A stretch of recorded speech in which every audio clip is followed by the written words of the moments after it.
Hola muchachas. Ay, Dios mío, ya empezó a hablar esto. Ahí voy, ahí Hola, voy, hola, ahí voy. hola. Hola, hola, se oye un poquito colapsado. Ay, qué bueno.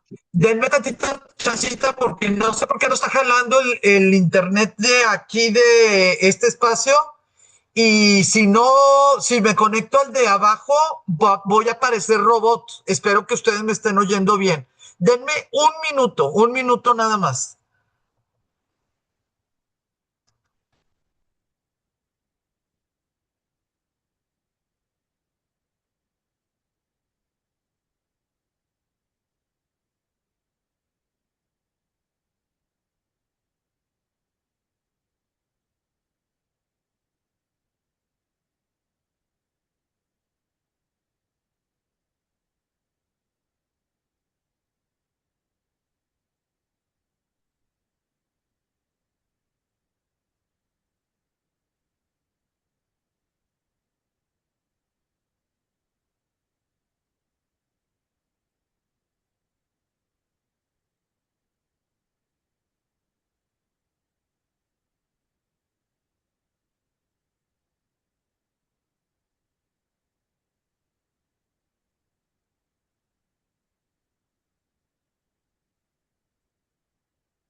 Estamos fuertes en las reglas, solo quieren ganarse su comisioncita. Y nos dejaron como 800 botes de cerveza tirados adentro de la casa y afuera, cámaras vomitados, baños vomitados, alberca hecha pedazos.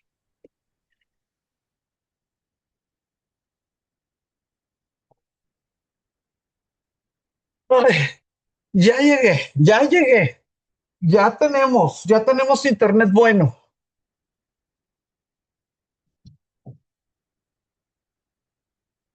Ya tenemos lentes, porque también vamos a aprovechar la prosa, qué cosa tan hermosa de Rosario. Y me voy a poner aretes, porque luego me regañan. Acuérdense que a mí me educaron las monjas. Entonces me van a regañar si doy clases sin aretes. Se los presumo. Los compré en el Museo de Arte Contemporáneo de Estambul. Y lo que está simulando es un pajarito.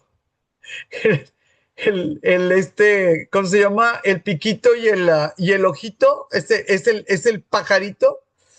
Y claro que me encantan los sinvergüencitas estos. Ahí voy, ahí voy. Listo. Ay, qué bárbaro. Les va a gustar mucho la clase de hoy. De veras, de veras. Tenemos 5 personas, me da mucho gusto. Ya estoy viendo a Patricia, Belinda, Rosana, mira, María del Carmen y Guillermina. No, pues va a estar bien buena la clase, va a estar bien buena la clase. Les pido disculpas por lo del internet, porque, o sea, sí estaba jalando, hace una nada se fue la luz en la casa, bueno, yo creo que en toda la cuadra.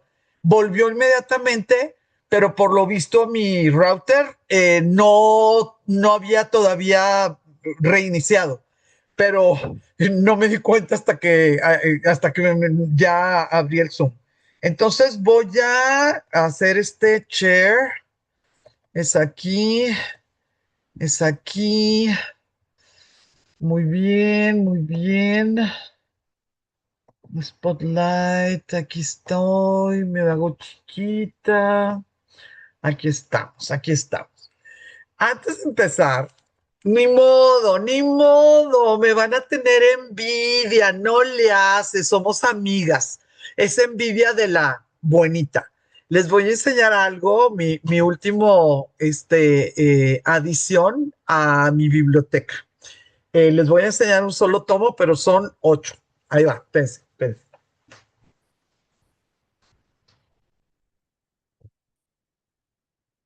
Yo creo que sí lo alcanzan a ver, ¿verdad? Vean, vean nada más. Todo viejito. Vean qué cosa tan linda. Vean, está hermosísimo. Les voy a enseñar la primera página.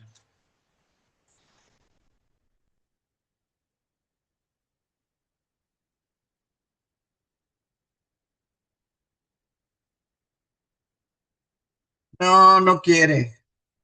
No quiere, no quiere. Bueno, tal vez sí quiere, tal vez sí quiere. No sé. No, no quiere, no se ve. Bueno, no importa.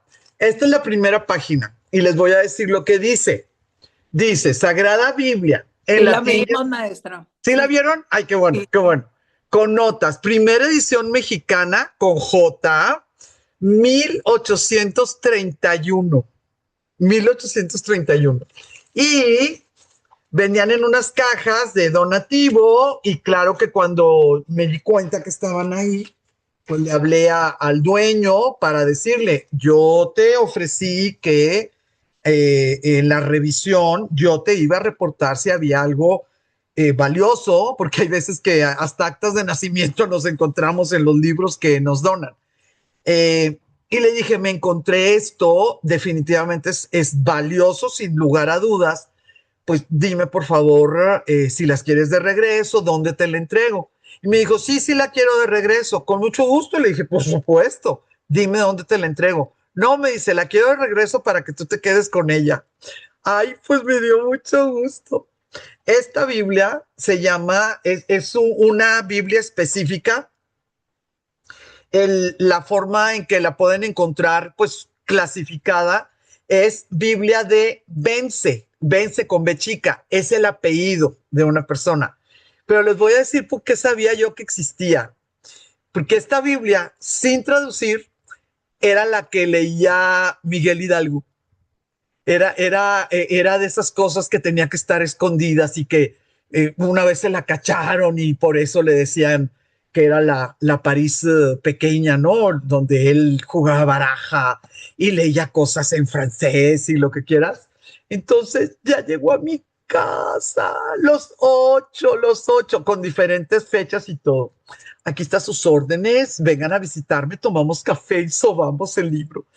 Mi nueva adición a mi biblioteca. Aquí la tengo bien puesta para verla a cada ratito. Bueno, me voy a quitar los lentes porque refleja mucho. Pero ahora sí, mi querida Guillermina, sí, estos sí son lentes nuevos. Ahora sí. 2.5 ¿cómo se llama? De aumento. Estoy feliz como una lombriz y pues aquí ya, ni modo, que se me note el sexto piso, ni modo, muchachas. El día de hoy vamos a darle un tributo, vamos a hacerle un tributo porque no es que yo les vaya a contar nada nuevo. Rosario Castellanos es conocida, es leída, es admirada, pues la resucitan a cada rato, ¿no? Principalmente pues los grupos feministas, etcétera. Entonces, lo que voy a tratar de hacer el día de hoy es como recordar algunas cosas. Yo sé que esta clase no les va a aportar muchas cosas nuevas, porque Rosario y sus libros, pues no son parte de la educación lectora o de la cotidianidad lectora de las mujeres mexicanas. La famosa trilogía de ella, pues eso es un lujo, son textos perfectos, textos que dentro de su aportación se fue a lo subterráneo. No nos va a dar grandes aportes en cuanto a estilo, en cuanto a narrativa, como lo pudieron hacer los del boom, ¿no? Ya saben, de los meros, como lo hizo en algún momento, pues Rulfo, que no es del boom, pero su narrativa fue extraordinariamente innovadora. Obviamente, como lo hizo Cortázar. Bueno, esas personas en estilo, ¿sí? En estilo es, y en estructura interna es lo que hicieron, pues, que la literatura realmente no avanzara, sino que diera un brinco. Bueno, con Rosario Castellanos no tenemos por qué irnos a la situación de que, pues digo, son textos, pues esa es novela. Tenemos Oficio de Tinieblas, tenemos La Joya, que es Balún Canán, y pues esta preciosura, que estos son cuentos de Ciudad Real. Esa es yo no la inventé, esa es lo que se le llama la trilogía, ¿sí? La trilogía de Rosario Castellanos. Escribió muchísimo, escribió muchísimas cosas. Algo que pues sería muy interesante que le diera la oportunidad es al famoso, digo no famoso, al muy especial el eterno femenino, así se llama. Miren, es chiquitito. Sería muy padre que se dieran el tiempo, lo leen en una tarde, no hay nada. Pero también, o sea, hay otras, pues, escritos y compilaciones como este que se llama El mar y sus pescaditos, me encanta el título, que también nos ayuda a poder eh, sumergirnos en la ideología de Rosario Castellanos. ¿Por qué les digo que la innovación de Rosario no fue estilística, sino fue algo, no estoy hablando de más profundo, no. Aquí estaríamos 2, 3 horas para que ustedes me dijeran cuál es mayor profundidad en cuanto a innovación, si el estilo o el tema. Y no íbamos a llegar a ningún acuerdo. No, yo no estoy hablando de profundidad o de trascendencia. Yo de lo que estoy hablando es de capas dentro de lo que es el diseño de una novela o de sus cuentos. En el caso de los estratos o las capas que se tienen que ir cubriendo y aumentando, ¿verdad? Logrando un cuerpo sin huecos y sin irregularidades en esas capas.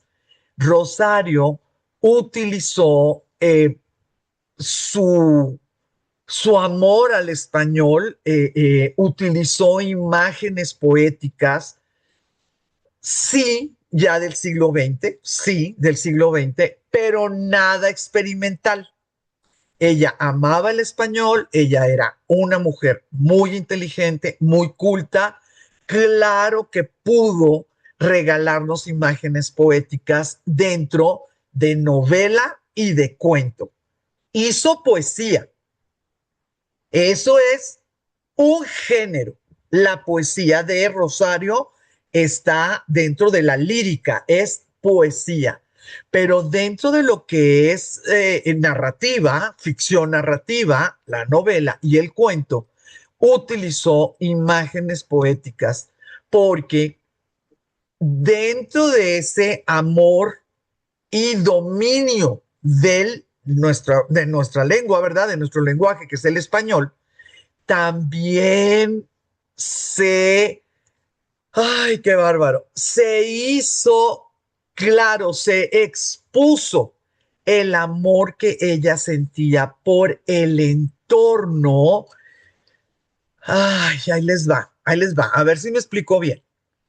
El amor que ella sentía del entorno provincial, porque pues ella en Chiapas, ¿verdad? Sus cuentos, sus novelas en Chiapas, del entorno físico provincial o provinciano, como lo prefieran, sin caer en romanticismos del siglo XIX, donde todo lo que está en el área rural es más pura, porque donde está la corrupción es en la ciudad.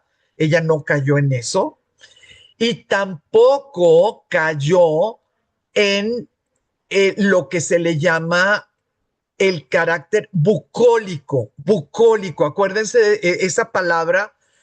Digo, no sé qué tanto la utilicen ustedes, pero no es una palabra que se oiga muy seguido, pero el carácter bucólico de los espacios físicos fuera de la ciudad es una manera de enfrentar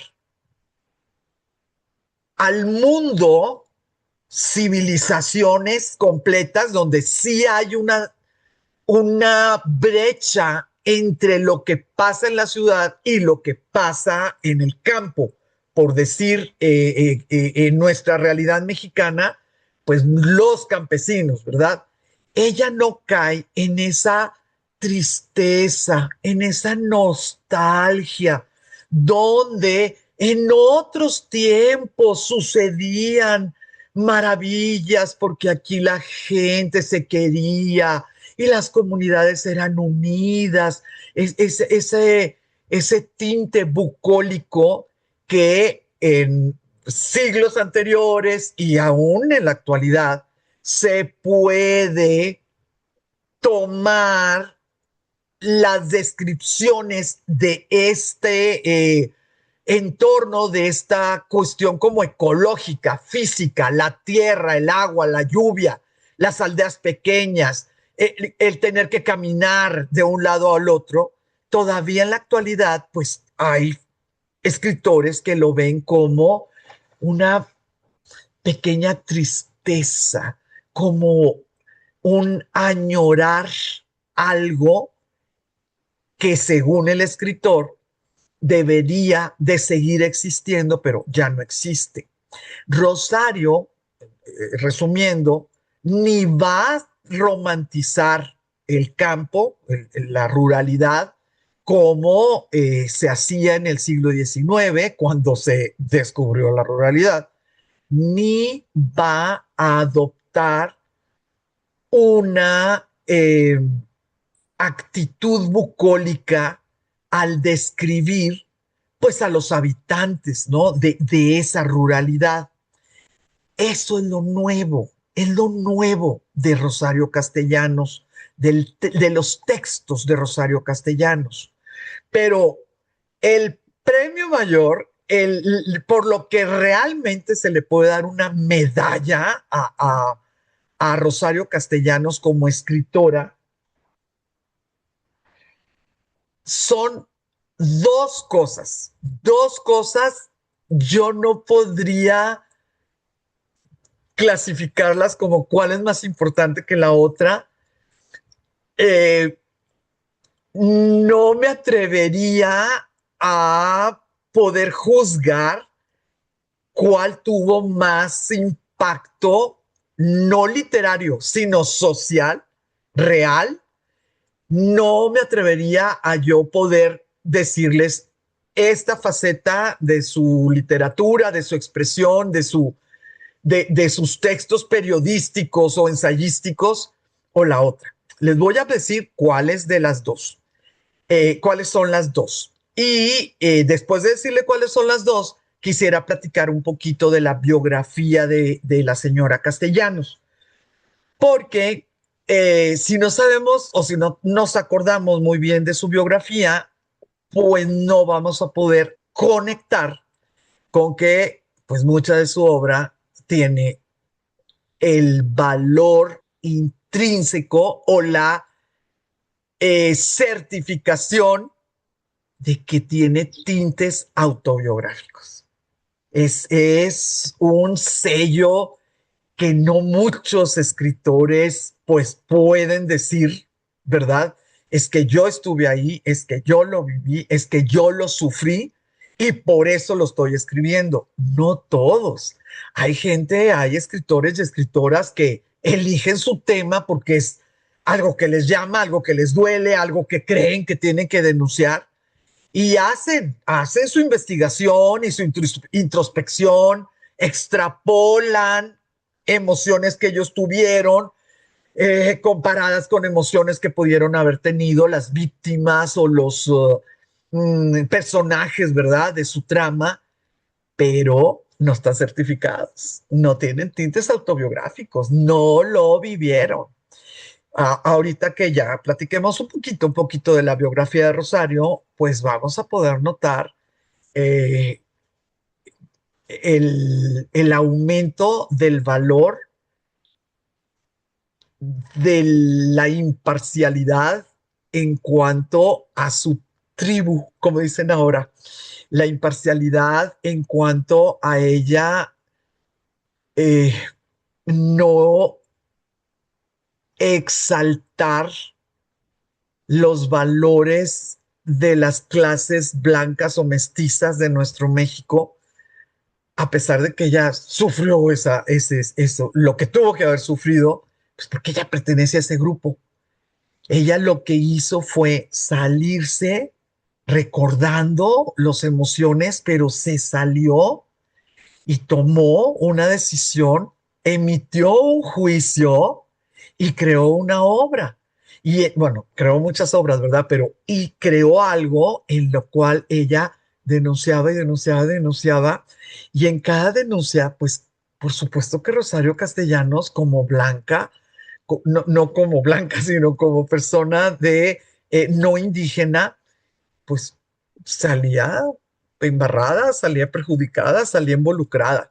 Eh, Ay, otra medalla que le podemos poner a esta escritora donde no cuidó sus intereses ni su pues imagen o no sé, cómo le quieran llamar. Pero déjenme decirles las dos cosas que hacen a Rosario tan importante en nuestro México y esas situaciones de nuestro México, pues en Latinoamérica se pueden encontrar. No idénticas, por supuesto, ¿verdad? Pero eh, muy claramente presentes en la realidad latinoamericana de cualquiera de los países, tal vez, exceptuando Brasil, porque la situación de indígenas guarda una distancia importante de la situación de esclavos o de esclavos liberados, ¿no? Es diferente. Entonces yo sí pondría una pequeña nota, un asterisco, cuando digo Latinoamérica, en cuanto a las repercusiones o la facilidad de poder encontrar, espejear, ¿no?, las situaciones que narra Rosario Castellanos. Yo sí pondría una pequeña nota pensando Latinoamérica sin Brasil, pero bueno, es una opinión. Las dos cosas extraordinarias que hizo Rosario fue que en sus obras manejaba dos niveles de injusticias, dos paradigmas de desigualdades sociales o humanas por la forma en que los trata. Por un lado, nos presenta blancos e indígenas. Ella no utiliza el mestizo, pero bueno, estamos en el siglo XX, pues no hay blancos, a menos que sean extranjeros en nuestro México, todos somos mestizos. Mestizo no quiere decir que vengamos de blancos e indígenas, mestizos pues quiere decir que venimos de varias líneas, ¿no? De ascendencia. Pero uno de los planos va a ser el que ella describa la innumerable presencia de formas de sometimiento. Sometimiento. Ella no habla de lucha de clases. Ella no es comunista.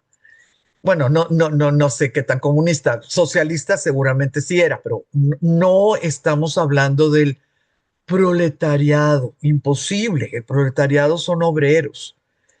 Ella nos presenta esta lucha entre blancos e indígenas a través de los cuadros donde las acciones, ¿verdad?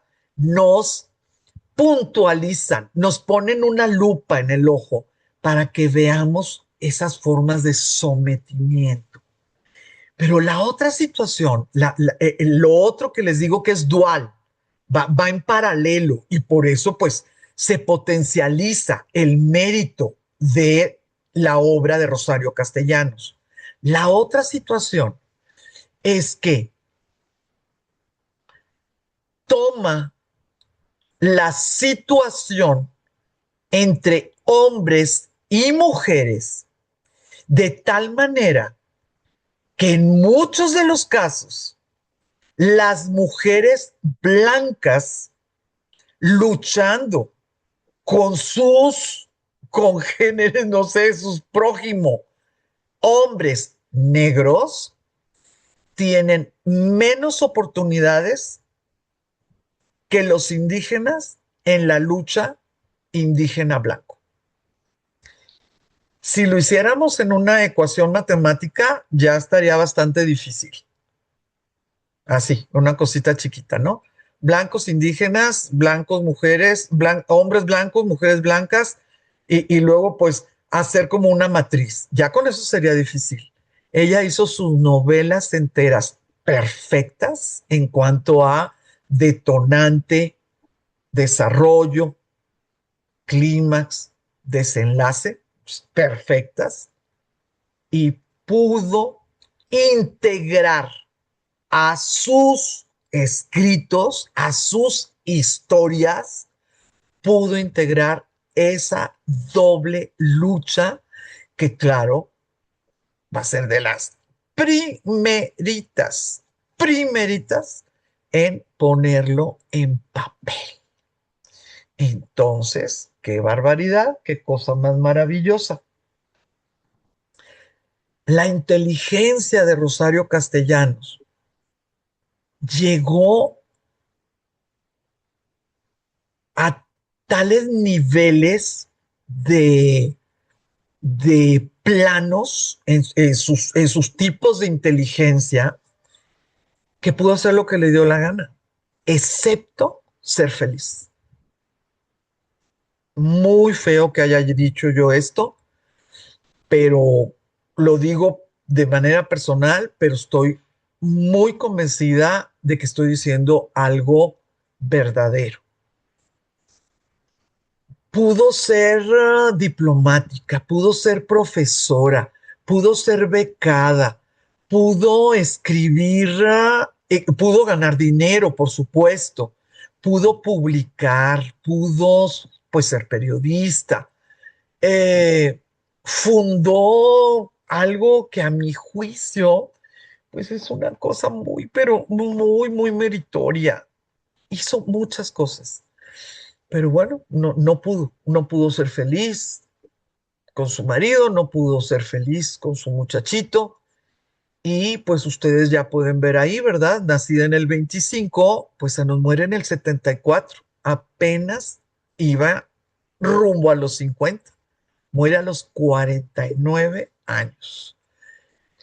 Eh, por décadas, décadas, o sea, estamos hablando por 30 o 35 años, antes del Internet, tú leías una enciclopedia, tú leías un libro de texto, un prólogo y se decía en todas partes, pero de veras, no les estoy exagerando, en todas partes se decía, muere en Tel Aviv a la edad de 49 años como resultado de un accidente doméstico. Así decía, en libros de texto, enciclopedias, notas biográficas, etcétera. Un accidente doméstico. Hasta el 2010, 2012, va a tocarse la palabra, va a pronunciarse la palabra suicidio. ¿Qué tanto se puede probar que fue suicidio? De ninguna manera. No se puede probar que fue suicidio. Los expedientes se sellaron, fue en Tel Aviv, estaba sola en su departamento, era diplomática, se tenía que hacer las cosas limpiecitas, vergonzosísimo, ¿verdad? Que hubiera un cortocircuito que la hubiera electrocutado y creado por mal estado de las cosas que se movían en su departamento o cómo estaban acomodadas, como ustedes quieran. Se selló en 1974. Ahorita no se puede probar que fue un suicidio. ¿Quiénes son las que creen, las que creemos que fue un suicidio? Las feministas. Porque estudia la vida de Rosario Castellanos y dices, ¿cómo es posible que esta mujer haya dado sangre, cerebro, tiempo, lo que quieran, por México? Y Echeverría decidió que la quería en Tel Aviv, recién divorciada, sola en Tel Aviv, y el niño, Gabrielito, nació en el 61, tenía 10 años de edad, pues en un internado. Es muy, pero muy extraño que ahora sí te digan, pues que si estaba que sí había tina, que no era que se estuviera bañando en la regadera, que sí había tina y que pues normalmente no estaban las cosas eléctricas en su baño y que pues sí murió electrocutada y nunca nadie te dice cómo supieron que estaba muerta y así, cosas por el estilo. Entonces, muchachos, ¿qué les puedo decir? Pues lo que se va sabiendo. La verdad, alguien la ha de saber, yo no, pero yo sí considero que fue suicidio. Muy sesgadamente de mi parte, cierto, pero bueno, es mucho más fácil entender eso a que se nos haya ido esta maravilla, ¿verdad? Porque alguien puso mal una cosa cerca de una tina, un aparato eléctrico cerca de una tina de baño. Lo siento en el alma. Entonces, bueno, vamos a irnos por numeritos. Es poquito lo que les voy a platicar de sus datos biográficos. Rosario Alicia, somos tocallitas, Rosario Alicia Castellanos Figueroa. Ella nació en Ciudad de México en 1925. Ya se imaginarán, pues su papá, su mamá eran producto del tiempo porfiriano, ¿no? O sea, pues sus papás y su mamá, ponle tú que tuvieran 25 años de edad cada uno, pues nacieron cuando abrió el siglo y claro que les tocó la revolución y los cambios y lo que quieras, y muy seguramente los abuelos de Rosario Castellanos fueron los que tuvieron que arreglar o sobrevivir o lo que se necesite para no perder privilegios del mundo porfiriano, ¿verdad? A este nuevo mundo post-revolucionario. Ella, muy chiquita, va a Comitán. Entonces, aunque haya nacido en Ciudad de México, no quiere decir que la criaron en Ciudad de México. Ella volvió a Ciudad de México hasta que tenía 15 años de edad. Entonces, infancia y parte de la adolescencia, pues es cuando te formas tu alma, tu espíritu, tu forma de ver el mundo, etcétera, ¿verdad? Va a estar en Comitán de Domínguez, en Chiapas. Ella en la actualidad se le cataloga como escritora, periodista y diplomática mexicana. ¿Por qué no se le pone activista? Porque ella realmente no tuvo pues el tiempo, ¿verdad? No tuvo, hizo tantas cosas en tan poquito tiempo, no tuvo el tiempo para protestas o grupos, o sea, ella crear algún grupo de choque o de denuncia o lo que quieras. Ella lo que hacía era escribir, bueno, y estudiar, claro, ¿verdad? Escribir, escribir. Sí denunciaba, sin duda. Sí levantaba estas preguntas y levantaba ánimos y conciencias, sí. Pero es muy diferente cuando un escritor se pone frente a micrófonos y hace conferencias y denuncia, por ejemplo, ¿no? Políticos y lo que quieras. No lo hizo la señora Castellanos, entonces no se le cataloga como activista, escritora, periodista y diplomática. Una de las literatas mexicanas más importantes del siglo XX, una de las pioneras del feminismo mexicano, y aquí es lo hermoso para, a mi juicio, y de los derechos de los indígenas. Como les dije hace un momentito, vivió toda su infancia y parte de su adolescencia en Comitán, y va a suceder algo cuando ella tenía, pues 10 añitos, ¿no? En el 33. Ella nació en el 25. Ella tenía, sí, no, Ocho. ella tenía 8, gracias. 8 añitos, ¿no? Del 25 al 33. Este niño era la adoración de la mamá, no Rosario. Rosario no fue la adoración de su mamá. Este niño era la adoración de la mamá de Rosario. Y cuando se les murió a los 7 años, pues van a suceder cosas muy extrañas en la casa de Rosario. ¿Por qué? Número uno, por la forma en que fue recibido este acontecimiento. Católica, la mamá católica en el 33 en Chiapas. Entonces era una situación donde se tenía que definir dónde estaba el niño, que claro era un angelito, entonces cómo lo podían llamar pues los primeros de noviembre y qué le tenían que poner para que no estuviera solito, y fue una cuestión así muy especial dentro de las ideas de católicos de mediano pelo, no católicos estudiados, sino nada más pues devociones como muy supersticiosas, ¿no? Lo que la mamá trataba de hacer para que el niño no tuviera miedo con la oscuridad y para que el niño no estuviera solito, y que si le ponen el juguetito y que si lo llevan y que pónganle la velita, así cosas por el estilo, pues, ¿cómo le podemos llamar? Se escaló, ay, pues con las cosas que hacía la servidumbre de la casa familiar de Rosario, Rosario siendo una niña, ¿verdad? Las cosas que hacían las mujeres de la servidumbre tratando de consolar a la mamá o proyectando sus propios miedos, ¿no? De un niño tan chiquito, pues fallecido.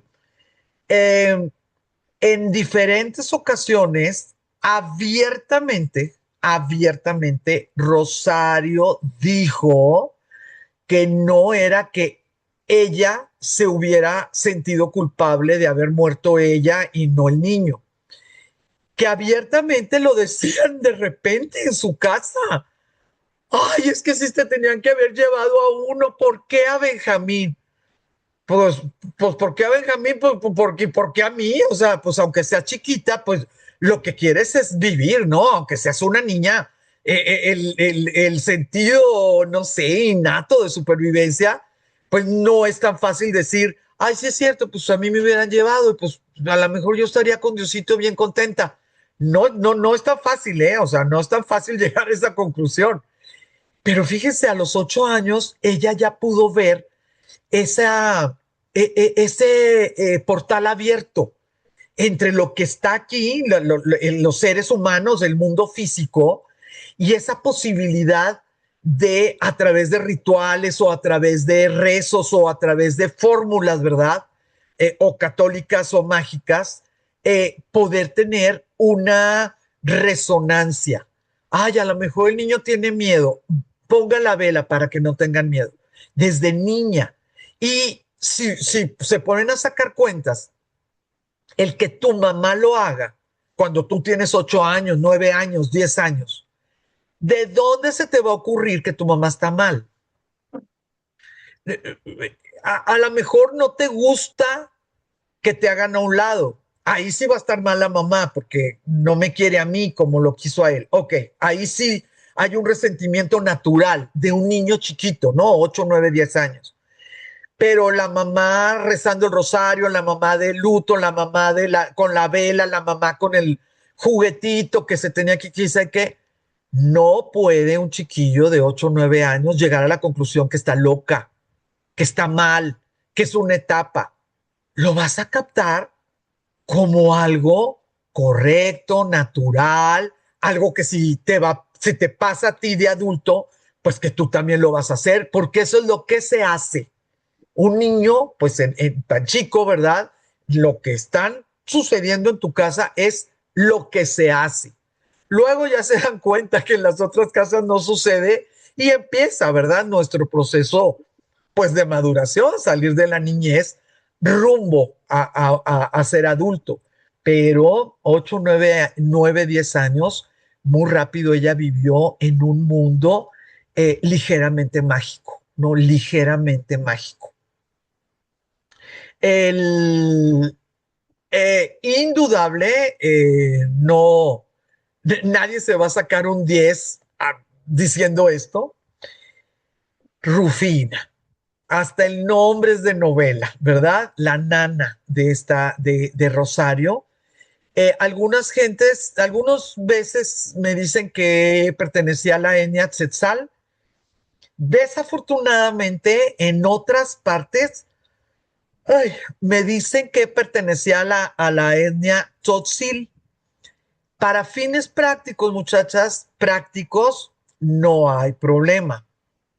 Simple y sencillamente sabemos pues que es una etnia increíblemente autóctona, totalmente especializada, ¿no? En sus características, en su historia, la forma en que cada uno, Tzetzal o Tzotzil, saben a dónde pertenecen, eso no hay duda. Pero para fines prácticos, lo que nosotros queremos entender es que el mundo mitológico, el mundo triste, fatídico, fatalista también, etcétera, de los indígenas en los 30, en los eh, pues 40 todavía no, en los 30, eh, era una conversación de una mujer que le tienes mucho amor, mucha confianza, cuando te está cepillando el cabello, cuando te está haciendo la trenza, cuando te está bañando, secando. La mujer dice lo que pasa afuera y esta niña, pues simple y sencillamente internaliza, internaliza, internaliza. Obviamente muchas de las cosas, de las tristezas de Rufina, pues van a pasar muchos años para que Rosario se dé cuenta que no solamente era una tristeza en un sentido personal de una mujer que ella veía vieja. Pues claro que no era vieja, ¿verdad? Pero bueno, ella la veía pues como una mujer ya grande. Rosario, claro, claro que se va a dar cuenta que eran unas cosas innombrables, que pasaban cosas que no solamente eran injustas, sino eran inhumanas. Pero cuando te las cuenta alguien, como decir, fui por tortillas y vi un muerto, y te está poniendo el moño y se va, y pues tú tienes 10 años, tienes 11 años, Ay, pues Rufina, pues vio un muerto, pues ¿qué? ¿Cómo lo vio? ¿O con qué? ¿Estaría ahorcado? No, no puedes, no que no quieras, pero no tienes la capacidad, híjola, de hacer las conexiones, ¿no? Las conexiones con quién lo mató, qué le pasó al muerto, qué es lo que va a pasar con los sobrevivientes, tenía familia, ¿por qué lo mataron?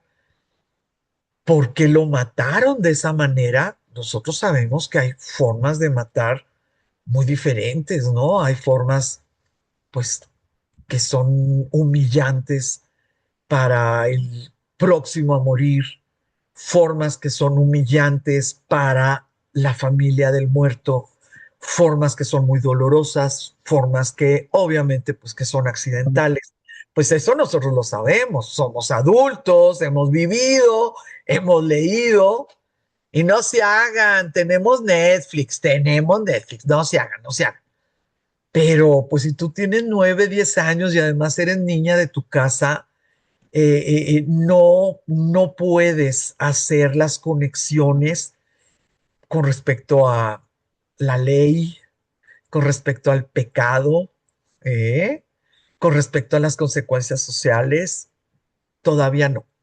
Pero cuando tuvo, pues, a los 15, ya se fue a Ciudad de México, hace prepa, hace carrera, lo que quieras, ¿verdad? Claro que todos esos recuerdos de una vivencia, porque cuando la nana le platicaba, no le platicaba adoctrinándola, no le platicaba como un maestro le platica a un alumno, no, compartía el dolor, la alegría, la insatisfacción, pues depende, ¿verdad?, de lo que le fuera sucediendo. Entonces, la presencia de la nana Rufina va a darle una eh, ¿cómo le podemos llamar? Como si fuera un carrusel de diapositivas, ¿sí? Pues le estás dando y dando y pues, sí estás viendo las imágenes, pero pues, no hay sonido, no hay explicación. No sé si se acuerdan. Pues Belinda, tan jovencita, a lo mejor no sabe cuáles son los carruseles de diapositivas, pero espero que sí estés eligiendo un ejemplo, pues, que ayude, que aporte. Así yo me puedo imaginar esta joven estudiando filosofía, estudiando literatura, escribiendo, ¿verdad? Conociendo a Monterroso, por ejemplo, ¿no? Y pues teniendo que hablar con él. Yo sí me puedo imaginar esta posibilidad que en la actualidad tiene nombre. En la actualidad se le llaman pensamientos disruptivos. Tú estás muy a gusto comiéndote una cuchara de sopa bien rica y ¡pum! ¿Te acuerdas de una cosa espantosa que viste en una película cuando tenías 16 años? Tu propio sentido de estabilidad, pues mental, ¿verdad? Y también anímica, hace que la quites. Como cuando le haces clic al carrusel y viene la siguiente diapositiva. Le puedes hacer clic un segundo y ya no está la imagen. Esa manera de poder ver algo en su realidad de Ciudad de México, en su realidad de adulto joven y tener, recuerdo uno de Rufina, plática 15 de Rufina, vivencia 125 de Rufina. Imagínense nada más, o sea, hacer el contraste, hacer el juicio, hacer pues las historias que Rufina no le contó, pero que ella dentro de su mente pues tuvo que hacer. ¿Y qué habrá pasado? ¿Y por qué lo vio Rufina? ¿Y por qué Rufina me lo dijo tan sencillamente que vio al muerto cuando venía de las tortillas? Rosario pues es escritora, es escritora. Las escritores ven el mundo a través de los hilos que forman las acciones, causas, consecuencias, obviamente accidentes, buenas suertes, ¿sí? ¿Cómo se llama? Imprevistos, pero así es como ven el mundo. Por eso nos lo pueden contar. Ven el mundo no como telarañas de que todo está unido. No, lo ven como pudiéramos decir, acéptenme el ejemplo, como un sistema de trenes donde los rieles van de un lado y van a llegar al otro, pero hay posibilidades de hacer la salidita y a lo mejor van por otro lado y al rato se regresan y van. Así es como siento que ven los escritores el mundo, esos rieles, de dónde partieron, el tren, ¿verdad? El personaje, de dónde partieron y a dónde van. Cuando hablo de mitología indígena local, no solamente estoy tratando de mencionar a los espíritus o a los pues dioses menores que son los que siempre andan por aquí, ¿verdad? Y que si el duende, y que si el espíritu chocarrero, y que si el ánima de purgatorio, y así, no, no solamente estoy pensando en eso, sino también estoy pensando en los espíritus relacionados con la realidad de la indígena que le tocó a Rosario pues oír, por ejemplo, la interpretación de los sueños. Ay, mi niña, anoche me visitó, en vez de decir soñé, anoche me visitó mi papá. O digo lo que quieran, ¿verdad? O sea, me visitó, no, no sé qué les guste, que estuviera muerto en aquel tiempo, ¿no? Porfirio Díaz. Eh, la forma en que habla un adulto, no tenemos por qué pensar que el niño la traduce. Si tú dices que soñaste con tu hijo muerto, pues el niño entiende que estabas dormida y cuando te despertaste, pues ya no hubo sueño. Pero si tú al verbalizar dices, anoche me visitó mi hijo muerto o mi esposo muerto o mi mamá, ¿verdad? Pues un niño no tiene por qué traducir. Ay, es que así dicen los indígenas, así dicen. Si yo ya me había dado cuenta, no, no es que lleguen, es que está soñando. No, no, no lo pueden hacer. Y menos si tiene 5 años, 7 años, 9 años, no, no lo pueden hacer. 12, 13 que ya puedes vivir en dos sistemas de español, claro, ya lo haces, ¿verdad? Pero esa mitología no es solamente de religión, no es solamente de esos eh, resabios, de esos restitos, ¿verdad?, de la religión antes del catolicismo y que se quedaron, y pues ahorita siglo XXI ahí están, y eran parte de la realidad indígena. Por ejemplo, el nahual, ¿no? Eh, cómo escoger el nombre del niño, o sea, muchas cosas que son a diario, constantes para todos, y al parecer, por lo que cuenta Rosario, pues Rosario, el mundo, la vida, su seguridad, su higiene personal, su comida, etcétera, dependía de Rufina, no dependía de su mamá, ni de sus tías, ¿no? Era Rufina. Entonces, ay, pues la confiabilidad, ¿no? De cada palabra, de cada verbo, de cada anécdota que salía de Rufina, pues es como si una mamá le hablara a un hijo o simplemente ven lo que hace esa mamá y el niño no tiene por qué ni dudar, ni cuestionar, ni nada. Entonces, estamos hablando de Comitán, ni siquiera estamos hablando de San Cristóbal de las Casas, estamos hablando de Comitán y estamos hablando de Rufina. Dos situaciones muy, pero muy diferentes a lo que podemos imaginar de las infancias de Vargas Llosa, de Carlos Fuentes, hasta de Rulfo, o sea, muy, pero muy diferentes circunstancias, cómo se fue construyendo el mundo interior, ¿verdad? De esta chica que llegó casi de un año y se fue a los 15 años. ¿Por qué se tuvo que ir? ¿Por qué se tuvo que ir Rosario y su familia de Comitán? Porque las reformas agrarias dictadas por el presidente, ¿verdad? Lázaro Cárdenas del Río.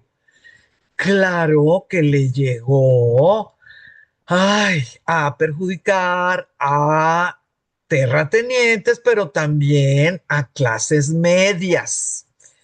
Y la familia de Rosario, pues estaba en esa clasificación, clases medias, clases acomodadas, familias que no tienen problemas ni de servidumbre, ni de quién me trae y quién me lleva, y no, o sea, no sé qué tan ricas eran, pero vivían una vida muy tranquila en el sentido de comodidad económica, ¿no?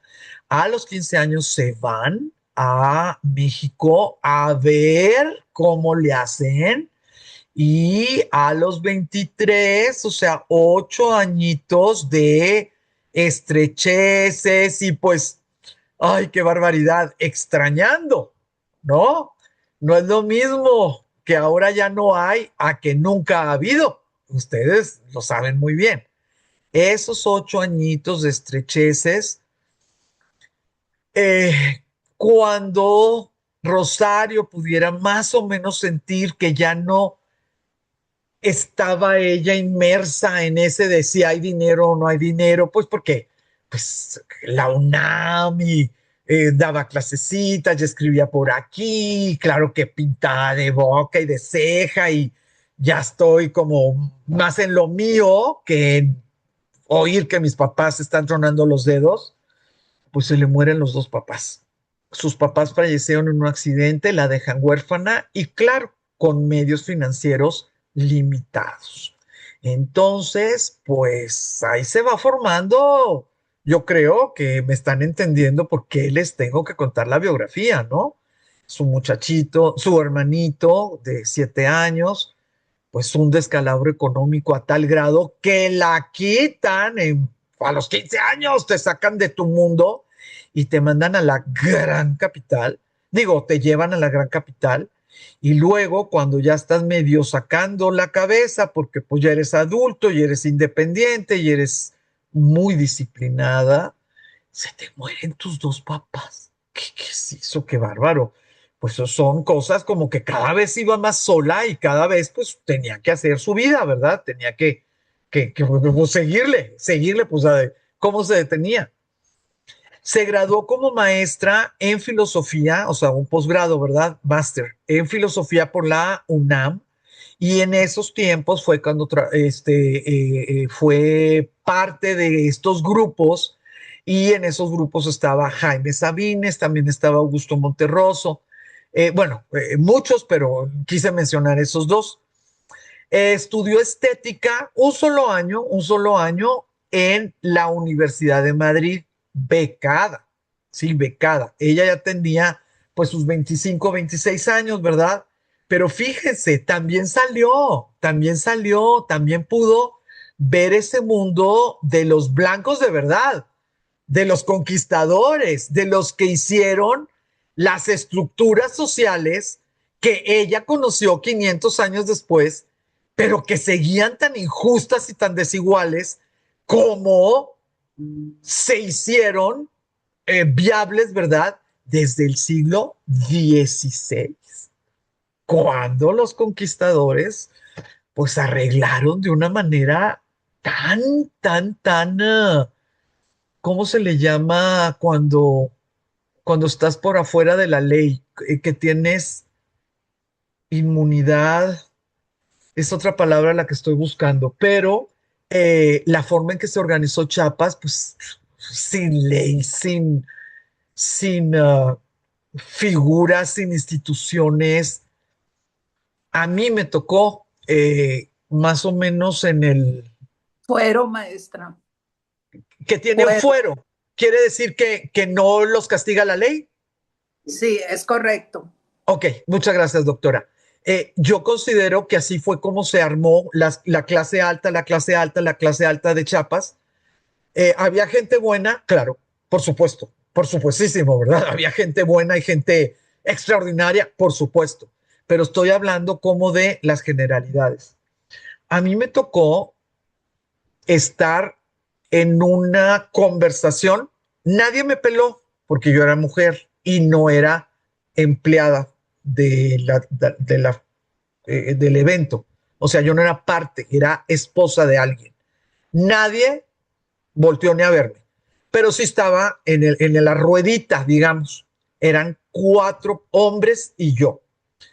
2 de ellos eran personas más grandes que yo en aquel tiempo, pero en aquel tiempo yo creo que tenían 60. Sí, en aquel tiempo. Ellos estaban contando a los otros 2 hombres, no eran de Chiapas, los otros 2 hombres, cómo a ellos les había tocado de adolescentes tener que chillar, tener que patalear, tener que pedirle ayuda a la abuela, a la tía o a la mujer que pudiera para que no los llevaran a cazar indios cuando estaban de muchachos que los tenían que hacer hombres. Eso fue hace 20 años, 20 y algo años. Siglo XXI, y 2 personas nos lo contaron de su adolescencia, o sea, siglo XX. Cacería de indios, indígenas en nuestra actualidad, indios en aquel tiempo, como parte de los rituales de paso de adolescencia a hombría entre muchachitos de cierta clase social, que no pudo haber visto Rufina en los años 30 en Comitán. Son cosas tan alejadas de nosotros, afortunadamente, pero nosotras las que estamos acá en Jalisco, cuando descubrieron la fosa, aquí es 1 hora antes de Ameca, las de Jalisco saben muy bien de qué estoy hablando.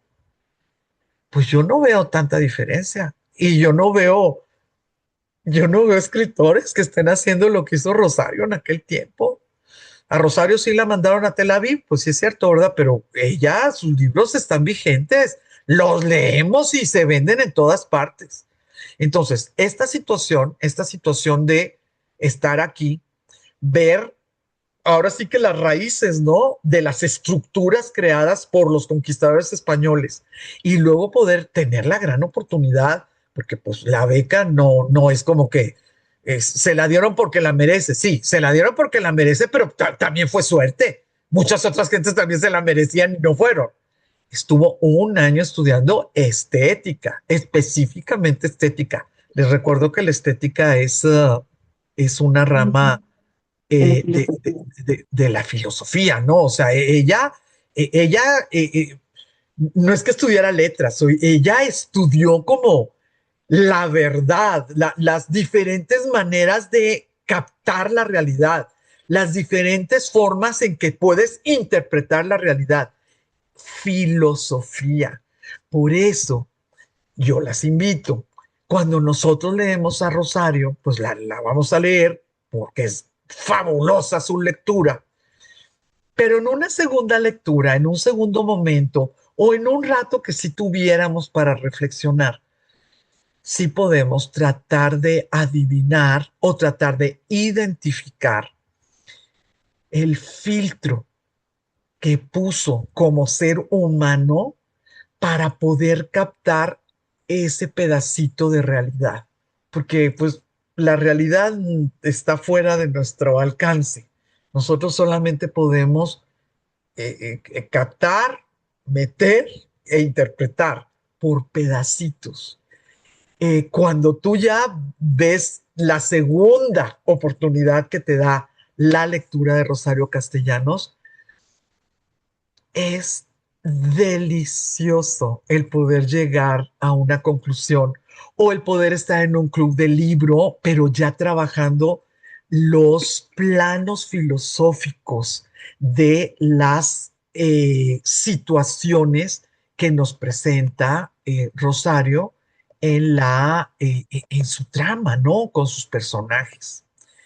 Eh, ¿Va a tener otro contacto, un contacto ya de adulto? Sí. Impartió la cátedra de filosofía del derecho en San Cristóbal de las Casas. Cuando ella fue catedrática, se le llamaban unidades, algo así, ¿no? O sea, no eran realmente centros universitarios. Afortunadamente, y mucho, pues porque Rosario es famosa y le hacen homenajes tras homenajes y lo que tú quieras y mandes, ¿verdad? Afortunadamente, en la actualidad sí es un centro universitario, pero en aquel tiempo era una unidad y dio la cátedra de filosofía del derecho. Fue profesora de la Facultad de Filosofía y Letras en la UNAM. También trabajó en la Universidad de Wisconsin. Cuando estuvo en Wisconsin, Colorado, en Indiana, totalmente diferente los grupos pues, de norteamericanos, ¿verdad? La historia que tiene cada uno de esos estados es muy diferente. Pero qué blancura de estados, Dios mío de mi vida. Sí, Wisconsin, Colorado e Indiana. Y la otra situación muy interesante para alguien ocupada en el indigenismo, que es una palabra que muy bien se la podemos agradecer a Rosario. ¿Por qué no se le agradecemos a Rosario? Bueno, ella fue de las fundadoras del Instituto Indigenista. Pues lo que al que se le da la gloria es al instituto. Pues a mí me gusta decir que fue Rosario, que gracias a Rosario nosotros podemos tener esta nueva manera de ver el mundo y la relación de los indígenas. Por ejemplo, gracias al Instituto Indigenista y claro que a Rosario, jamás decir nuestros indígenas, los indígenas en México, los mexicanos en México, los blancos en México. No sé, pues ahí les va, pero traten de decir en su mente nuestros blancos en México, a ver si les suena tan familiar o tan sencillo como nuestros indígenas en México. Yo no lo sé, porque somos muchas las que estamos en la clase, pero bueno, les hago ese comentario, ¿no? En la mente evalúen si es tan suavecito decir nuestros blancos en México como decir nuestros indígenas en México. El Instituto Indigenista pues nos decía que no podemos decir eso, que no podemos decir indio, que tenemos que dejar de, pero bueno, estos ya tenemos 40 años con esa lucha, ¿verdad? Que tenemos que dejar de usar la palabra indio como adjetivo. Ay, pero pareces indio. No, pues ¿cómo que parezco indio? ¿Dónde me ves el ojo? No, lo que pasa es que, y dice las barbaridades, ¿no? O sea, no es un adjetivo en el sentido de calificar las acciones o las actitudes del que tienes enfrente. Todas estas cosas son del Instituto Indigenista hacia nosotros. Y es Rosario, con un grupo importante, obviamente, ¿verdad? Importante y de peso, los que lograron la fundación y el buen trabajo del Instituto Indigenista. Ella fue editorialista, ¿verdad? Del Excelsior, por eso se le dice, pues, periodista. Y aquí es donde está lo lindo. Nunca dejó Chiapas. Chiapas nunca salió de su corazón. Fue promotora y sí se logró fundar el Instituto Chiapaneco de la Cultura. Y pues como les dije, pues todo este ratito, ¿verdad? Promotora y fundadora dentro de este Instituto Nacional Indigenista. Eh, Otra de las cosas, pues muy buenas, ¿verdad? Ella ya 30 años, 30 añitos, la Fundación Rockefeller le concedió una beca.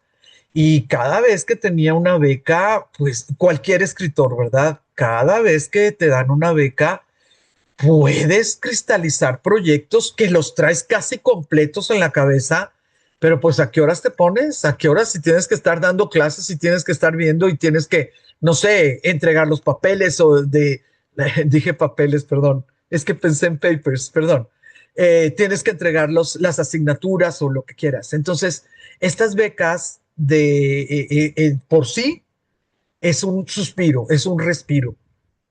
No es casualidad que en el 57 pues tuviéramos a Balún Canán. Vean, por favor, la beca Rockefeller fue del 54 al 55.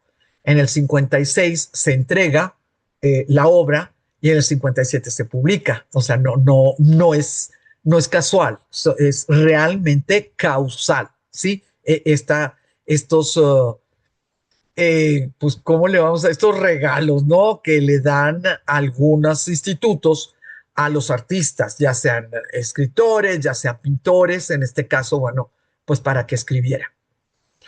Entre el 58 y el 61 redactó textos escolares para el Instituto Nacional Indigenista. Ay, ya son las 8:14, pero déjenme terminar con la biografía y bueno, ya abro este micrófono. Denme tantita oportunidad. Miren, muchachos.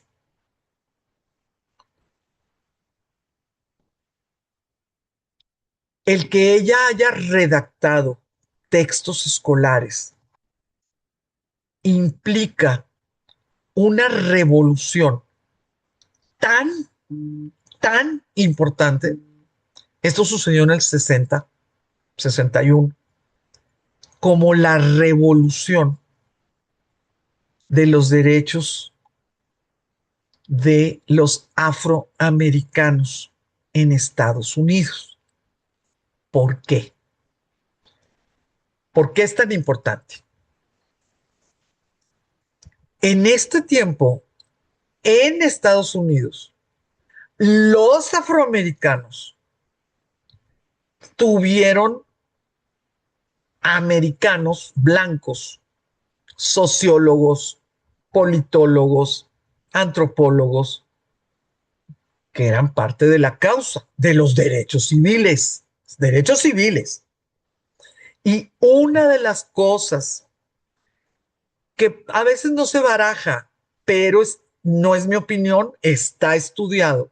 Una de las cosas que impulsó a los grupos populares, no a los líderes, sino a los grupos populares de afroamericanos, para lo que ustedes quieran, las marchas de Luther King, las armas de las panteras negras, ustedes escojan el ejemplo. Una de las cosas que hizo que realmente se permeara la necesidad de acción en el pueblo, no nada más en los pensantes o en los líderes, es que se hizo el gran descubrimiento y al descubrirse se pudo tomar medidas para erradicar esa situación.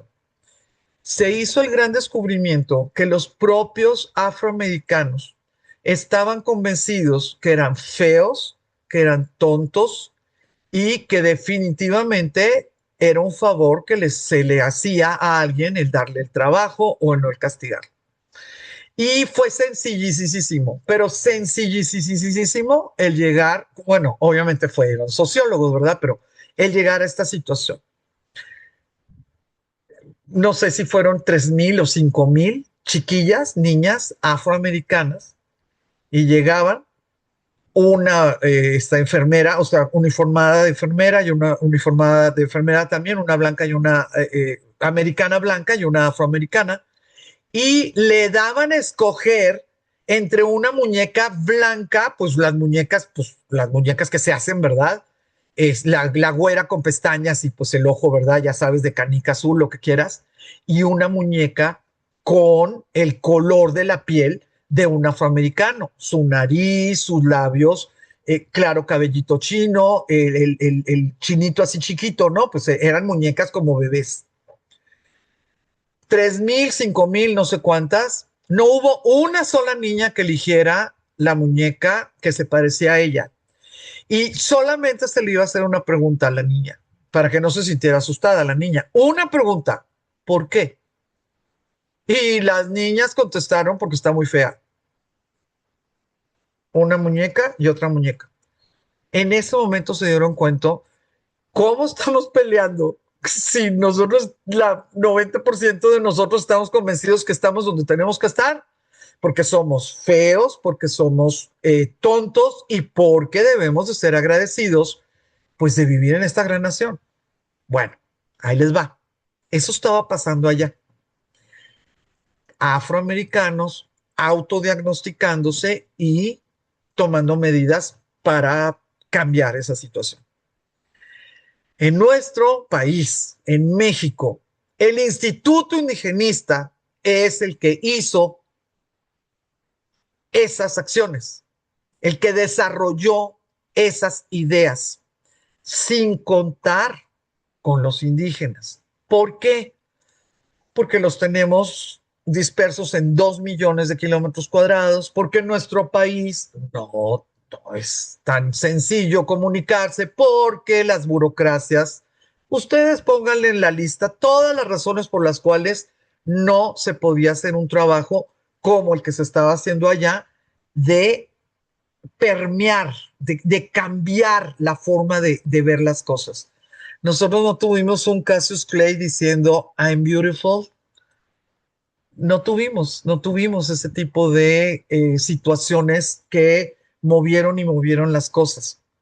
Pero en el Instituto Indigenista había personas tan espectaculares como Rosario, que Rosario y los científicos, ¿verdad? Pedagogos, identificaron que era imposible que a los niños en las escuelas rurales, a los niños indígenas en las escuelas rurales, se les dieran los mismos libros de texto. Porque los libros de texto gratuitos de los 50, de los 60, estaban hechos para personitas, principalmente de la Ciudad de México. Entonces, si tú eras de Ensenada o si tú eras de Villahermosa, lo mismo ibas a batallar, ¿ok? Es cierto, lo mismo ibas a batallar, pero no había un instituto que defendiera a esos niños, que los ejemplos y las cosas de la urbe, de la capital, no eran entendibles, no eran ejemplos reales para las personas que vivíamos tan lejos. Yo en Monterrey, las muchachas en Hermosillo, lo que quieran. Ahorita tenemos a alguien en Morelia.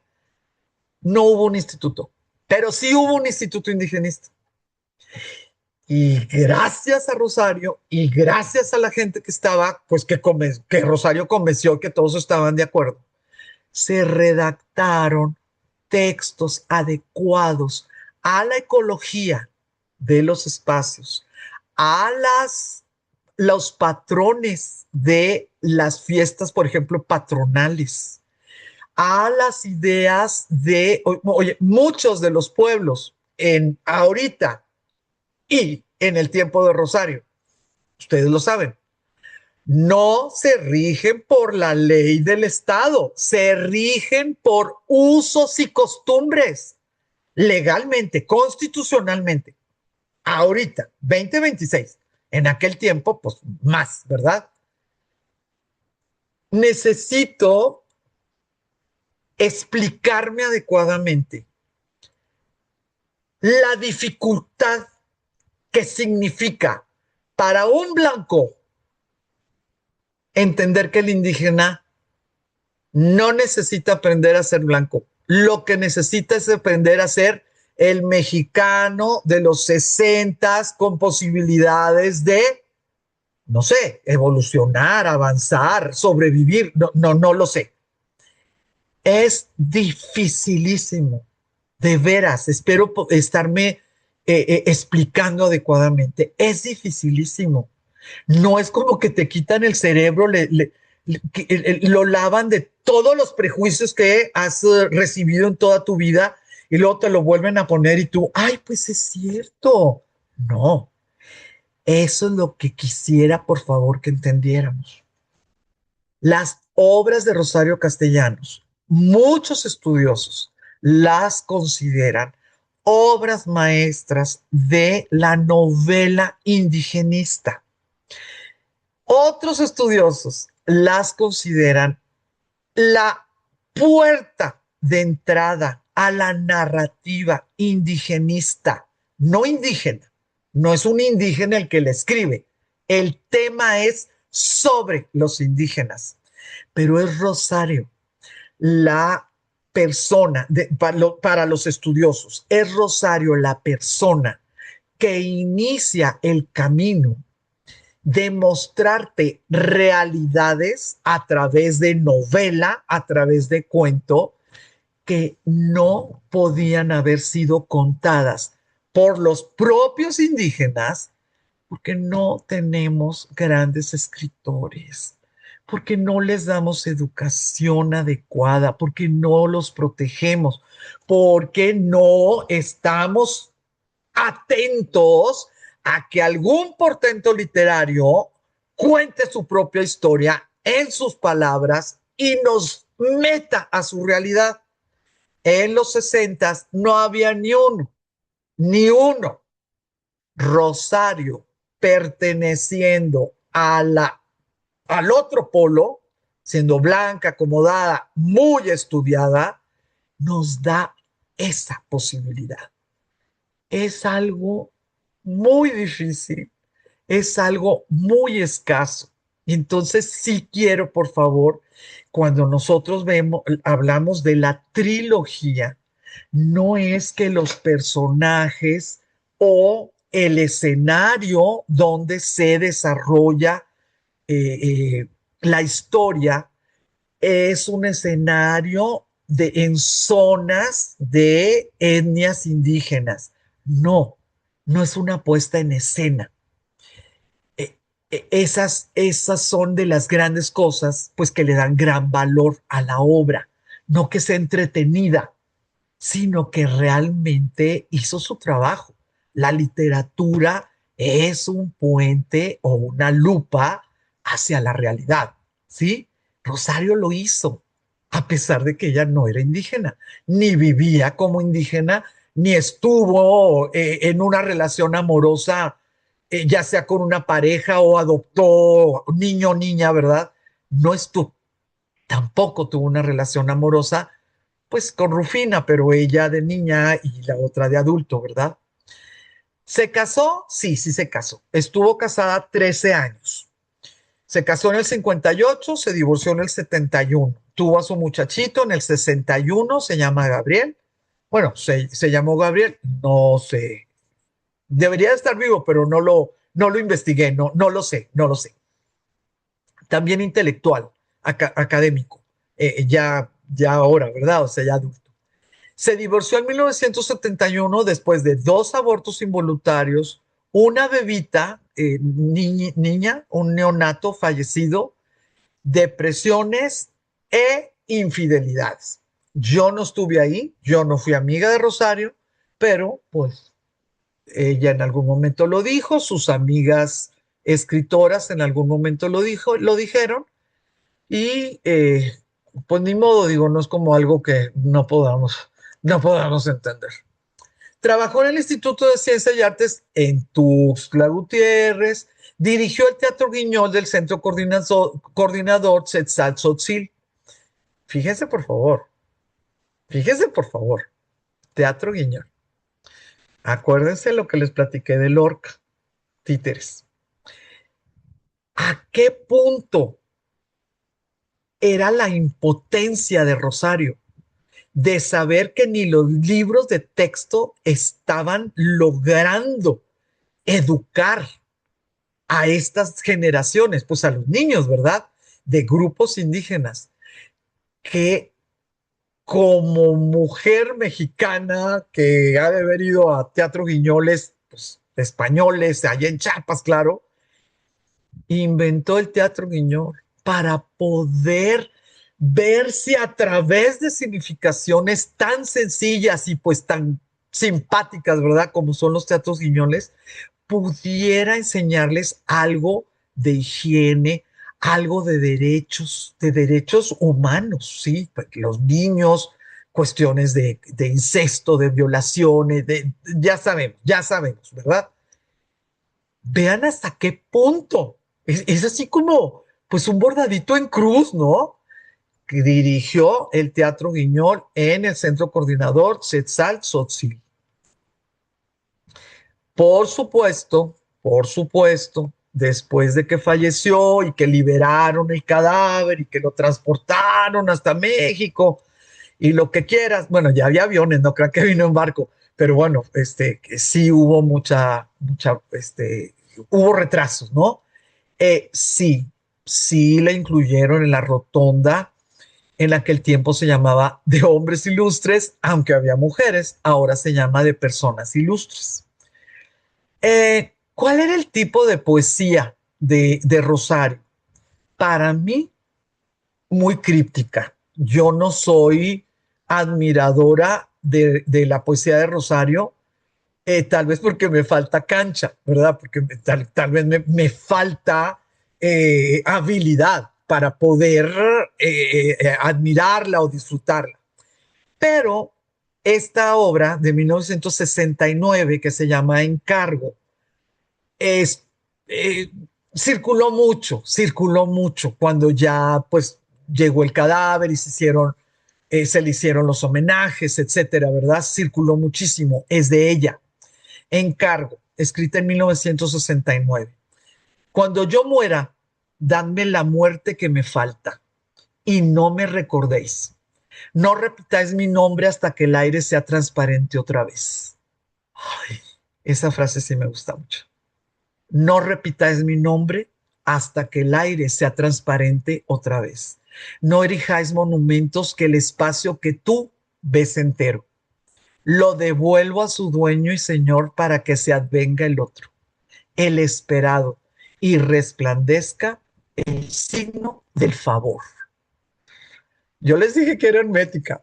Me gusta una de las frases y bueno, esa sí la entiendo, ¿verdad? Pero se las quería contar, se las quería platicar porque, ay, pues en el 74, ¿no? Caminaba y salía en los periódicos y en las noticias y en lo que quieras. Entonces, pues era lo que les quería platicar de biografía. Yo siento que sí estoy tocando los temas de consecuencias pues, literarias, de cargas, de denuncias, de razones o de contextos. Siento que en esta hora y media, porque pues las biografías normalmente me tarda una hora, pero traté de hacer el dato biográfico y el complemento en el sentido de pues la repercusión, ¿verdad? En la obra de Rosario. Ustedes ahorita me van a decir, a ver si lo logré. Voy a dejar ¿cómo se llama? De compartir y quedan abiertos los micrófonos a sus órdenes. Maestra, Hola, doctora, dígame, por buenas, favor. buenas noches. Muy buenas noches. En la clase pasada, una compañera aquí del grupo recomendó la película de Rosario Castellanos que estaba en Netflix y la vi, ¿no? ¿Qué Y tal? entonces ahí ponen para, pues dar a conocer cómo murió. Ajá, Estaba en la ducha o en la tina, ya no recuerdo bien, ajá. y suena el teléfono eh, y sale mojada y entonces algo habla y todo y sí, al querer prender la luz ahí se electrocuta, o sea, salió, ahí lo ponen como que salió mojada sí, y al prender la lámpara, pues ya ves que dicen que mojados no se deben de prender los enchufes ni sí. conectar ni nada más antes que pues quién sabe cómo eran las instalaciones eléctricas, pero Claro, así lo ponen en su biografía. sí, sí. Así lo ponen en esta película. En la obra de teatro que hizo muchísimo, pero muchísimo difusión y pues se amachó Ofelia Medina. Eh, es una obra de teatro muy recomendable. Ya la pude ver dos veces y las dos veces, claro, ¿verdad? Pues la disfruté muchísimo. Eh, en la obra de teatro, lo que es una obra de hora y media, pues es la última hora y media de ella. Y en esa hora y media ella está a veces leyendo papeles de su escritorio, a veces escribiendo cosas que tenía pues pendientes, como cartas o recados, eh, medio cambiándose la ropa porque pues ya era el cierre del día, y luego volvía al escritorio, luego prendía el agua de la tina, y en la obra de teatro se lleva hojas de pendientes, digamos, ¿no? Como que pensaba relajarse, no bañarse en la tina, ¿no? Nada más, sino estar ahí un rato. Y en la obra de teatro, en un momento determinado, se apaga totalmente la luz y te dan a entender por las sombras que deja las hojas caer, y ella empieza a hablar de una manera muy amarga, no le llama su ser embajadora, lo llama exilio, no lo llama internado, el de su chiquito, ¿no? Lo llama lejanía, así, muy poquitas frases. Y en la sombra se oye esa voz, pero ya sin hojas, y en la sombra ella jala para que caiga en la tina el aparato eléctrico. Entonces, la obra de teatro te representa su hora y media de esa manera. El autor, bueno, el creador del script de esta película, pues no aceptó. Para las feministas, el que una mujer se suicide es la prueba absoluta de la injusticia del mundo para un ser grande, para alguien que ya no puede luchar, que sabe que tiene que luchar, pero ya no puede luchar. Para las feministas no es vergonzoso que se hubiera suicidado, sino la prueba máxima de la injusticia de sacarla de México y de sacarla del mundo literario y llevársela a Israel. Sí, entonces las feministas no sentimos que estamos manchando el nombre de Rosario. Pero para otras generaciones y para otras personas, el suicidio pues es un acto de fuga, de cobardía, de lo que quieras. Entonces, pues está esta situación donde en muchas partes te dice que salió mojada de la tina porque sonó el teléfono, y al prender la luz murió electrocutada. Sí, sí, sí, sí. No nada más en la película, sino en otras versiones. Entonces, pues ahí se las dejo. Nadie, nadie puede saber. Por más que el vecino, bueno, en la obra de teatro suena el teléfono. Sí, suena el teléfono al final. Por más que el vecino haya dicho que oyó sonar el teléfono y que luego se oyó el cortocircuito y se fue la luz porque eran departamentos, no eran casas.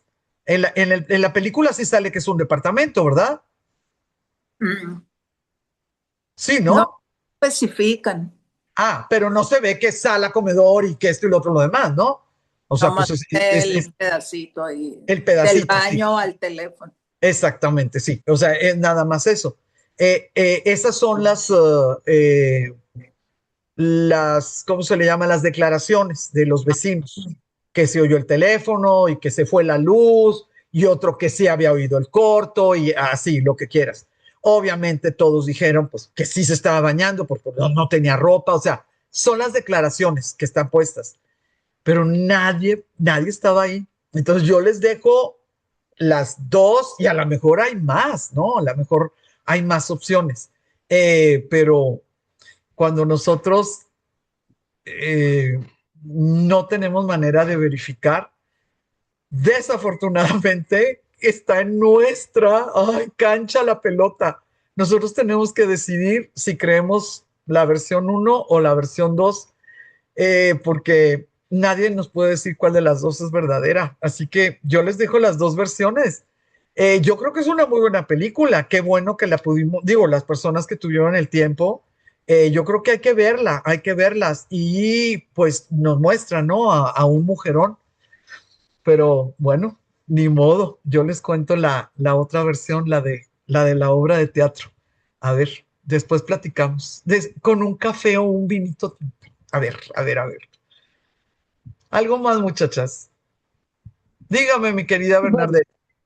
mira, primero me voy a brincar un poco a cuando, al comentario que hiciste a la dificultad de hablar de nuestros blancos o de Ajá, nuestros indígenas. Me parece como muy, a mí, muy elemental un tema de identidad. Nosotros, en el mejor de los casos, si lo quieres ver así, el mestizaje, pues nos ha hecho menos morenitos o lo que me quieras decir. Finalmente, pero sí hay identidad en nuestros indígenas, en nuestra gente, en nuestro pueblo. Y nuestros blancos no hay identidad. Me da la impresión de un primer nivel, no sé qué más profundo hay en esto, ajá, pero no hay sentido, no me hace sentido. Lo que sí está completa es algo, dijéramos, este trabajo esta investigación que hablaste del tema del color, o sea, de ajá, los negros y de los blancos y las etnias y las razas. Hay una parte desde el punto de vista, eh, llamémosle más o menos general, universal, lo que es estético o más antiestético. En estos momentos yo creo que conocemos gente, por ejemplo, de color preciosa, hermosa, sí, claro, no, cuerpos envidiables. Ya sí, quisiéramos cuántos tener esa fortaleza, esa piel, esa músculo, no, envidiables. Pero finalmente, a nivel de rostro, si lo podemos poner así o esto, pues sí, hay un criterio más o menos universal y no solamente con los negros, también con otras etnias, por ejemplo, los orientales, ¿no? Que se quitan los rasgados de los ojos, ¿no? En fin, no es tanto por un tema imperialista. Es muy probable que así es esa investigación que presentaste, ¿no? De cómo, pues, un niño en sus 5 o 7 años, sí, expresa así de sencillo, ¿no? Lo que ellos perciben como bonito o feo, de la misma forma que posiblemente lo dulce o lo amargo, ¿no? Naturalmente un caramelo le sabe rico. Naturalmente eh, un tequila le sabe horrible porque es amargo. Es naturalmente. Si me explico, muy a ese nivel, te lo estoy poniendo muy, no, sí, muy así. Entonces, bueno, pero obviamente, ni siquiera sería lo importante, lo trascendente es lo que los pobres humanos hacemos con esas diferencias, ¿no? De hacer superioridades e inferioridades, y claro, etcétera, ¿no? Y sí, los que son, bueno, todo esto que dices que es durísimo, ¿no? El autoconcebirte como tonto y feo, ¿no? Es durísimo. Bueno, finalmente, si nos vamos por ahí, es un tema profundo sí, que de alguna manera muy diferente, y gracias, me gustó mucho tu exposición sobre el trabajo de Rosario Castellanos, sobre todo en este sentido. Claro que fue una mujer depresiva, claro, bueno, por ahí en alguna de tus diapositivas la pones, y claro que da pie a la posibilidad de un suicidio. Pero fíjate que aquí, y yo desconozco, debería de no me he tomado, no me ha dado por ahí conocer un poco más algún trabajo que debe haber algunos, a lo mejor alguien de las compañeras lo puede encontrar o lo conoce, de, dijéramos, una perspectiva más psicodinámica de la personalidad y de la naturaleza, dijéramos, psíquica, por así Ajá, decirte, de ajá, Rosario Castellanos. No sé si ajá. me estoy yendo muy, por favor, me disculpan Vas todas, bien, ando volando. vas bien, Pero vas mira, bien, vas bien, vas bien. pero fíjate, es decir, en este sentido, por supuesto que debe haber sido, ella fue primogénita, ¿no? Ah, Pero ajá, es muy, por alguna razón, ella no tiene tanta presencia materna. Ella desarrolla una personalidad depresiva y qué curioso porque, por ejemplo, cuando hablas de la nana Rufina, que claro, entre todo lo que lo planteaste me parece, eh, dijéramos, entendible, de cómo ella se queda con la parte, llamémosle ahorita oscura, mm, ¿no? De la mitología, de las vivencias con su nana.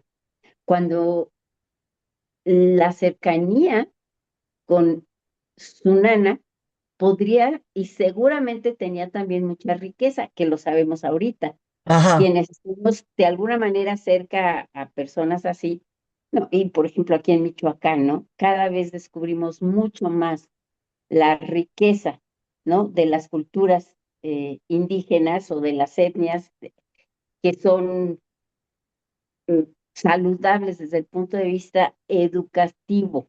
ok, Esta práctica terrible que comentaste de que, bueno, no quisiera entrarle por ahí a la práctica esta de la iniciación, ¿no? A la edad adulta, a través de esta práctica de cacería. Bueno, también sé que no, bueno, punto y aparte. Volviendo, Rosario Castellanos, lo que te quiero decir, lo que les quiero compartir es que sí, era una persona con rasgos, porque no era estados depresivos, era una personalidad depresiva. Muy probablemente, me confieso, vuelvo a decirte, que no, no, pero, que no pero lo tengo. muy válido el análisis que estás haciendo, claro, Sí, por claro que sí. supuesto que sí. Y llama mucho la atención lo prolífera de su obra, Uh, ¿sí? sí, Es amplísima y como que canaliza mucho por ahí, ¿no? Esta parte. Bueno, esto como en general, quería no, comentar. pues muchas gracias, muchas gracias, muchas gracias. El, les voy a dejar de tarea el concepto de eurocentrismo, así se llama, es un concepto importante, eurocentrismo. Eh, Sí, sí. no lo vamos a tratar ahorita porque ya no nos faltan 14 minutos, pero va a quedar ahí un como de tareita y a ver si en la otra clase lo podemos platicar. Eurocentrismo, el concepto de Sí, sí, lo eurocentrismo. entiendo perfecto, sí, sí. Ujú. El, pues cuando hay estas cosas, estas cosas se llaman participaciones, pues quiere decir que sí me están oyendo. ¿Eh? ¡Ay, qué barbaridad! ¿Saben ustedes cuando me voy a disque cenar y pues, me irían o no me irían? Ah, ya hasta se me va el hambre, muchachas. Hasta se me va el hambre. Patricia, dígame. Ah, yo tengo dos preguntas. Muy bien. Muy en inicio, comentaste que su obra está basada en dos factores importantes, blancos e indígenas. Sí. Lo que entiendo es el concepto, es en esos dos factores está No. fundamentada Blancos esa e idea. indígenas y hombres blancos con mujeres indígenas, con mujeres blancas. O sea, las dos cosas que ella trata son dos sistemas de sumisión. La sumisión de los indígenas ante los blancos y la sumisión de las mujeres blancas ante los hombres blancos. Son dos sistemas de sumisión. Pero también les comenté que lo tremendo de sus tramas es que cuando ya se resuelven las cosas, la mujer blanca pierde más porque no tiene salida ante el hombre blanco que el indio o indígena contra el blanco, porque el indígena sí tiene salida, no hacia arriba, pero sí tiene salida, se regresa a su pueblo, mata al blanco, así, lo que quieras, ¿verdad? No sé si me explico. Sí, ok. Son esas dos cosas. Exacto. Esa era una. Y Muy la bien. otra, seguramente por incómoda la mandan fuera, pero ¿cuáles fueron las principales razones que la mandan a Israel? ¿Por qué Israel? ¿Y quién la mandó? Fíjate, muy buena pregunta, muy buena pregunta. No hay una razón específica, era el gobierno de Echeverría, eh, era como sencillísimo, o sea, sencillísimo. Acuérdense cómo se repartían antes, ustedes se acuerdan. Y todavía con Castañeda, todavía se usó ese tipo ¿cómo se llama? De método. Decían, a ver, ¿cuántos se portaron mal en las elecciones? ¿Cuántos? Pues 17. A ver, ponme aquí 17 legajos de embajadas que ahorita podemos hacer los cambios. Ponían los 17 legajos y claro que empezaban a negociar con los más pesados y les tocaba París y les tocaba así. Y los menos pesados, pues les tocaba Tel Aviv y no sé, Bolivia. ¿Cuál es la capital de Bolivia? La Paz, ¿no? Le tocaba La Paz. Por eso le tocó Israel, mi querida. Por eso nada más. Belinda, Ok, ok. share a file. Que no se está regalando, Belinda. Dice. Tienes micrófono apagado, Beli. Beli, Es eso. que, Blanca, a ver, bueno, ya sé que quedan pocos minutos, pero cuando nos No, está estabas bien, hablando está de bien. ese libro, A ver. Ok, ahorita am- vuelvo contigo, Patricia. Es que mandó una archivo no, adjunto. luego les comento cuando sea la intervención. Entonces, ¿tú sigues de Patricia? Sí, sigo de Ok, Pati. ok, muy bien. Entonces, Patricia, esta es la razón que yo te puedo decir. ¿Por qué? Porque la verdadera razón adentro de la sala de juntas se manejó entre ellos. Porque también ella podía haber dicho que no.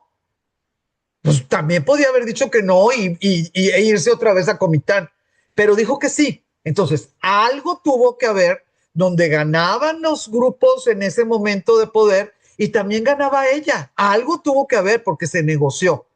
Pero ¿por qué fue Tel Aviv? Pues porque no era París, no le iban a dar de premio, ni Berlín, ni Londres, ¿no? Ni Washington.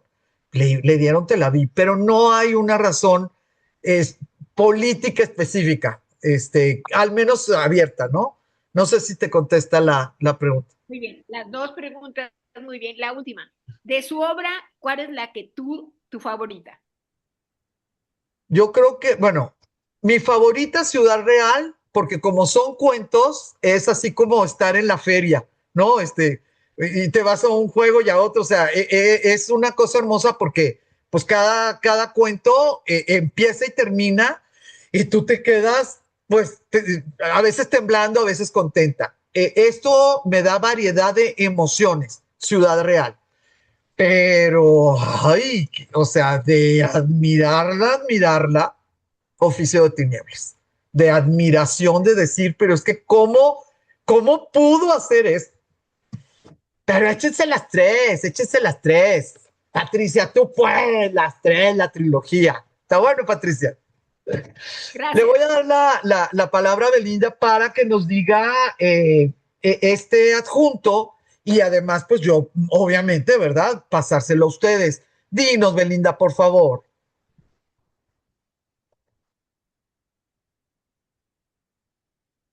Así escriben. ¡Ay! Tienes Dinos, silenciado dinos. tienes silenciado el micrófono, Ya es Beli. que no lo encontré, como estoy en el Ah, celular, es que ese libro a mí me lo regaló mi papá en 1982, o sea, es un libro que se publicó en ese año y es una compilación de escritos de niños mexicanos en la que ellos plasman algo, pero ok. sí, fíjate cómo ya en la década de los 80 se incorpora mucho a los niños de diferentes comunidades y no nada más a las ciudades importantes. Entonces, a través de ese libro, pues yo aprendí a conocer gran parte Ay, del país. Y otra cosa que yo les quería decir es que los libros de texto que nos tocaron a nosotros ya incorporaban mucho las vivencias del mundo de las diferentes comunidades. No sé si te acuerdas, Blanca, los ejemplos de ciencias naturales, Sí, los ejemplos de las lecturas, ya incorporaban eso que dices que en los años 60 era nulo. nulo. Yo ya daba clases en un colegio lasallista. Yo estaba en carrera y mi mamá me consiguió ese trabajo y yo ya daba clases en un colegio lasallista cuando la reforma educativa, así se llamó y es famosa, famosa en todo el mundo. Y me da mucho gusto que Belinda pues ya pueda, digo, que defina que ya en la reforma educativa pues había ciertas inclusiones de estilos de vida. Nada más que, ahí les va, cuando se incluyeron esos estilos de vida, claro que hubo clases sociales de México que no estuvieron de acuerdo. De la misma manera que en la actualidad, al incluir estilos de vida de diversidad sexual, hay clases sociales que están en desacuerdo, con una diferencia de 30 años, pero es el mismo patrón. I'm sorry, es el mismo patrón. Entonces, híjola, es bien fuerte, siempre, siempre el darnos a la tarea de analizar las cosas, pues nos lleva a cosas muy fuertes. Ay, me encantó, ya la copié porque no sé cómo bajarlo del chat. Ya copié la foto esta que nos mandaste y qué hermoso que sea el regalo de tu papá. También eso está muy bonito, qué lindo de veras, ¿eh? Muchas gracias. Tenemos tiempo, tenemos tiempo. Alguien que quisiera pues aportar, y es que yo les dije, la Rosario ustedes la conocen muy bien, pero pues yo nada más quería como apretar tuercas, ¿no? Y por eso me fui pues a cosas como muy, pues pesadas, ¿no? O sea, pesadonas. Mi querida doctora, dígame por favor. Pues en relación con el nombramiento de Rosario Castellanos como embajador en Israel, Sí, en ese entonces Luis Echeverría hubo un cisma, ¿no? En la nación, porque dijo, equiparó el sionismo con el racismo, ¿no? Que significaba lo mismo, el racismo y la discriminación con el sionismo. Entonces, a lo mejor la mandó ahí porque, pues, no había buenas relaciones con Israel, ¿no? Porque había ese sentimiento que ser sionista o sionista. judío era discriminativo. Y sí, cierto, pues porque tenía razón, porque un judío no se puede casar con alguien que no sea judío, pues en Ajá. cierta forma tenía razón, pero pues todos los capitales judíos, sobre todo en la Ciudad de México, pues se ofendieron Está. mucho.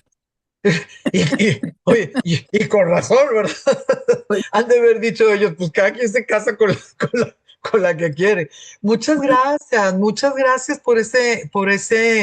esa intervención, qué interesante. La, bueno, o sea, bueno, pues Echeverría es punto y aparte con nuestra historia, ¿verdad? Pero eh, voy a investigar por qué se le antojó hablar del sionismo. Me sonó a Trump y enojada con el Papa, por ejemplo, ¿no? Muchas gracias, doctora. Ya ahorita en la noche voy a tener una muy interesante tema de investigación. Qué suave. Por eso hay que dar clases con nivel de ustedes, muchachas. Ay, no, qué emoción, qué emoción, qué emoción. Yo estoy preocupada porque la muñeca está enojada conmigo ahora porque no habló para nada. Guillermina Salazar. Espero que sea porque le duele la garganta y no porque se enojó conmigo. ¿Ves? Bueno, voy a hablar con ella con chat. Pues, ¿cómo la ven, muchachonas? ¿Nos quedamos aquí? ¿Estuvo espesa? Sí estuvo espesa la clase. Nos quedan 3 minutos, yo creo que la podemos dejar aquí. Estoy totalmente a sus órdenes, como siempre, en el WhatsApp. Y nos vemos en 15 días. Nos vemos en 15 días. ¿Está bien? Muchas gracias, muchachas. Muchas gracias. gracias a usted, maestra. Hasta la siguiente Gracias. clase. Hasta Hasta la luego. siguiente. Bye, bye. Buenas noches.